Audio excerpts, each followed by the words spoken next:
Dear all, a very fine good afternoon to an all present here.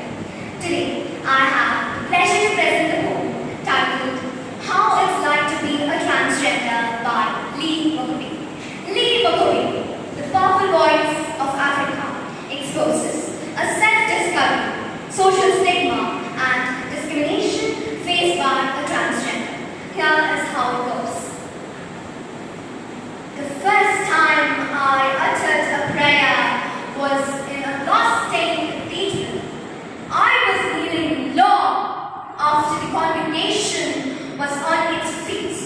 Dip both hands into holy water, raise the Trinity across my chest, my tiny body drooping like a question mark all over the wooden pew. I asked Jesus to fix me. But when he did not answer, I befriended silence in the hopes that my sin would burn and starlight in my mouth would dissolve like sugar on tongue, but shame lingered as an aftertaste. And in an attempt to reintroduce me to sanctity, my mother told me of the miracle I was, said I could grow up to be anything I want. I decided to be a boy. It was cute.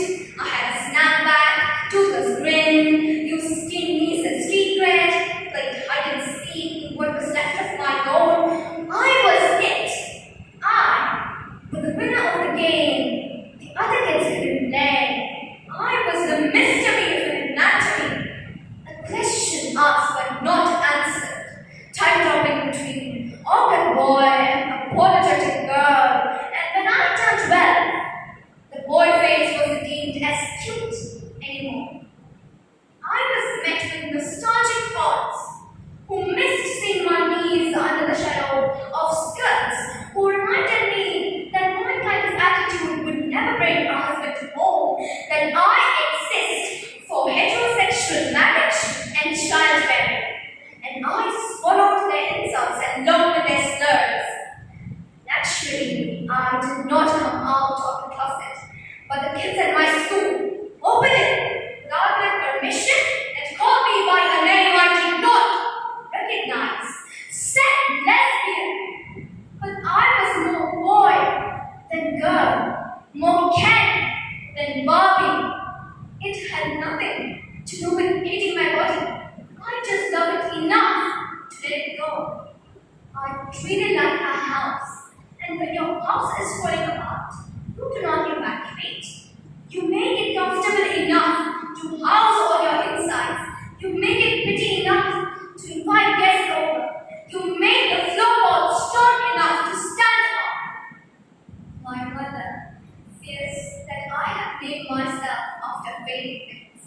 As she comes and goes left behind by Mia Hall, Leela Holcomb, Blake Buckington, she fears that I'll tabla or whisper, that I'll turn into an ashamed conversations at a bus stop. She claims I have turned myself into a mausoleum, that I am a walking casket.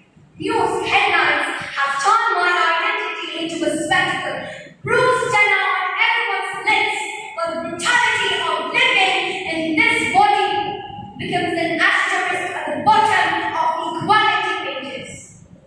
No one ever thinks of us as human, because we're more ghost than flesh, because people fear that my gender expression is a trick, that it exists to be more purpose, that my body is a feast for their hands and arms, and after they have got off of my queer, they will be good to take the path they do not like.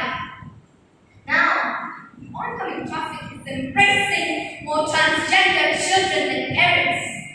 I wonder how long it will be before the trans-suicide notes start to feel redundant, before our bodies start to become lessons about sin way before we even learn how to love them.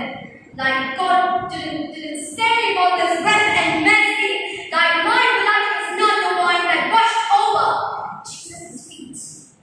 Now, my prayers are getting stuck in my throat. Maybe I'm finally fixed. Maybe I just don't care. Maybe Listen